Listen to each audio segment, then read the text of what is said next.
한 대학의 교수가 관련 전공 학위와 이력이 없는데도 전임 교수로 임용될 수 있을까요? 순천 청암대에서는 가능했습니다. 심지어 3년마다 이뤄지는 재임용 절차를 통과해서 현재까지 강의를 이어가고 있는데요. 해당 교수는 연구과제인 논문 역시 같은 대학 교수의 논문을 그대로 베껴 제출했다는 정황 증거가 확인돼 교육부에 진정서가 접수됐습니다. 서경 기자가 취재했습니다. 지난 2015년 전반기 청암대 교원 초빙 공고입니다. 세부 지원 자격을 보면 해당 분야의 박사과정 이상인 사람, 관련 경력 3년 이상인 사람 등 모든 기준 요건을 충족해야 한다고 올라와 있습니다. 만약 허위 기재가 확인되면 임용되더라도 취소할 수 있다고도 명시돼 있습니다. 동료 교수들은 이 교원 모집에 9명이 지원했지만 당시 대학이 기준에 미달한 A 교수를 채용했다고 설명했습니다. A 교수가 전공 분야인 메이크업 관련 석박사 학위가 없고 관련 이력도 충족하지 못한데도 임용에 재임용까지 이루어졌다고 주장했습니다.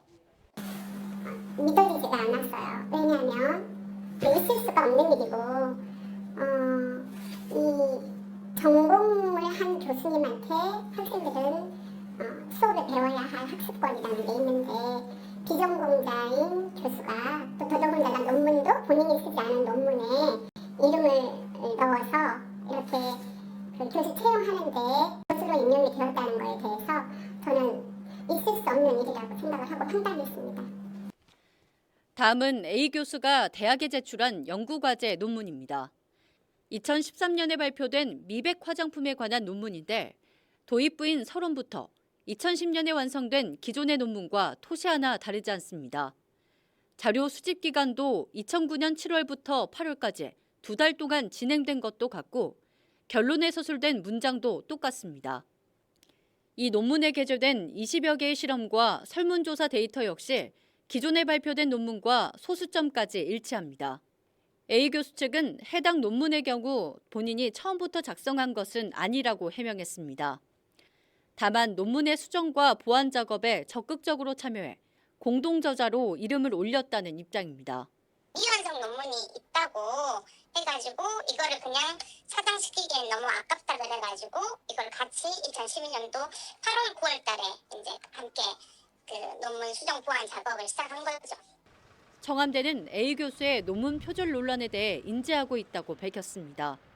진상조사위원회를 구성하고 본격적인 조사에 돌입하겠다는 입장입니다. 그 문제는 저희들이 이제 나름대로 그 매뉴얼이 있습니다. 연구윤리 규정이 이런 게 있죠. 거기에 따라서 그 진행을 하고 있습니다. 최대 6개월입니다. 논문 표절 피해 교수 측 변호인은 논문 내용을 보면 표절이 아닌 명백한 도용이라고 밝혔습니다. 기존 논문이 작성된 시기는 2010년 6월, 표절 논문이 발표된 시기는 2013년 4월로 시기상 차이가 뚜렷하다는 겁니다. 교육공무원 징계 양정에 관한 규칙을 보면 연구 부정행위에 대해서는 최대 파면까지 이를 수 있다며 교육부에 진정서를 제출하고 민형사 소송을 준비하고 있다고 밝혔습니다.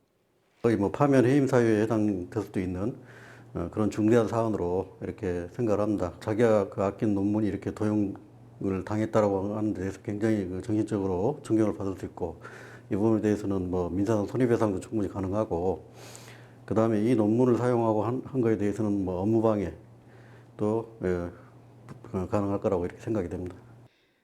전공 학위와 이력이 없지만 6년째 강단에 서고 있는 A 교수.